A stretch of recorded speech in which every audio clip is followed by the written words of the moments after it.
Hi, I'm Jess. On the way to work for thelandlords.com, we help landlords build their empire. Stuck in a traffic jam. Yep, we have traffic jams too in Nottingham. This morning, I want to put to bed a couple of misconceptions. We were talking in the office the other day. There was a number of clients in, or potential clients. It was at the end of a discovery day, and we were just talking and getting to hear some of their fears, I guess you'd call it.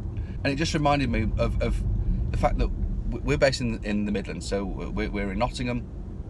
And we invest north of Nottingham. We haven't invested south of Nottingham for a long time, and most of our clients come from south of us. Not all, 70% or something like that. We've got plenty of clients that come from Manchester, Edinburgh, Dubai, wherever. But the majority. So, if you were to put all of our clients' brains together and say collectively, what do they think? I think they've got a misconception collectively, and we want to try and put that right, because it's holding people back, definitely holding people back. I think it's actually holding some people back from investing, which you definitely shouldn't do at this point. This is probably maybe not quite once in a lifetime, but for most people, if you're in your 40s or 50, it might be once in the rest of your lifetime you've got left opportunity to invest in the market the way it's going now. But if you live in one of those places where most of our clients live, you probably don't get that just yet. You might be thinking that property prices are at best static, at worst there's some nerves in the market, and property prices might even be going down where you're living. You'll definitely have seen that the political landscape, or the taxation regime has become less favourable towards landlords. I'm thinking about the stamp duty change, the ability to offset interest against P&L, profit and loss. All these things have made things harder, and we hear from our clients, potential clients that have travelled up to see us, so they come from wherever they live, maybe the home counties, come up to Nottingham, and they say, yeah, this is all good, but what about? And the questions are coming out, so what about stamp duty?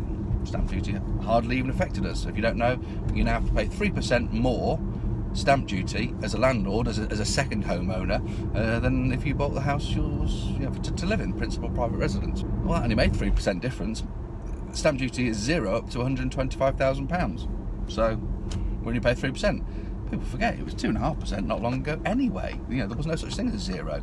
The market really quickly factored that in. Really didn't make much difference whatsoever. The ability to offset your interest on any mortgage against P&L, if you haven't worked out how to get around that, it can be a massive block. I mean, an incredible, just an absolute no-go. And there's more than one way to fix that issue. I'll use the word fix. Not all of them work particularly well. Some of them work better than others. If you're being told that you can't move an existing portfolio from your own name to a limited company name without paying stamp duty or capital gains, or refinancing your entire portfolio, and those are some, it might be that 1 out of 100 people, that is you. All circumstances are different, but come along and see us. We'll signpost you to accountants and brokers that can put all of these things straight, and again, just a non-issue. I think the biggest hurdle is people are seeing that the property market is up and down, and particularly flat, middling, and then perhaps going down in the southern areas. And I want to bring people's attention this morning to a bit of research that broke over the weekend. Something we've been saying this for literally months, getting on for years, but the southern property market and the northern property market they've diverged. While southern prices are going down, property prices where we invest are and have been going up, and their biggest rise is yet to come. Now, today is the 6th of November, and I mention that simply because this is a YouTube video. There will be a link somewhere down below where you can click on the data, and we're going to highlight probably the best sort of put together data out there at the moment. All the same data, but the best write-up of it is where it came from. It's the Savills data. So we'll put a link so you can download or read about that. I think the Times and certainly the Guardian wrote about it as well. So we'll put some links up so you can find about it. The reason I mention it is if you're listening to this in December, you're going to need to scroll back a bit through our Twitter feed, our Instagram feed, or our Facebook feed.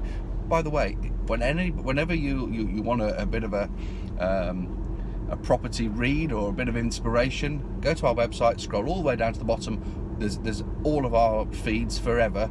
They're all sat there, and maybe subscribe to YouTube, Twitter, Facebook, Instagram. Everything we put up there is hopefully useful, and if it's not, well, let us know. So have a look at that data.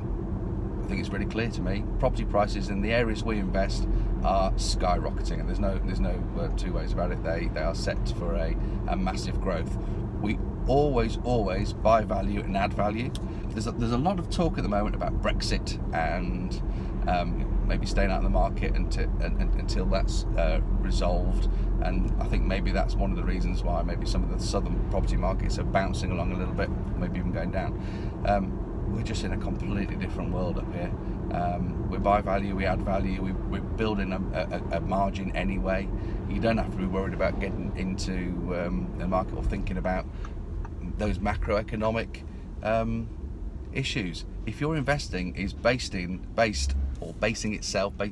decisions on some macroeconomic factor that you definitely can't influence, well, you've got the wrong strategy. Simple as that.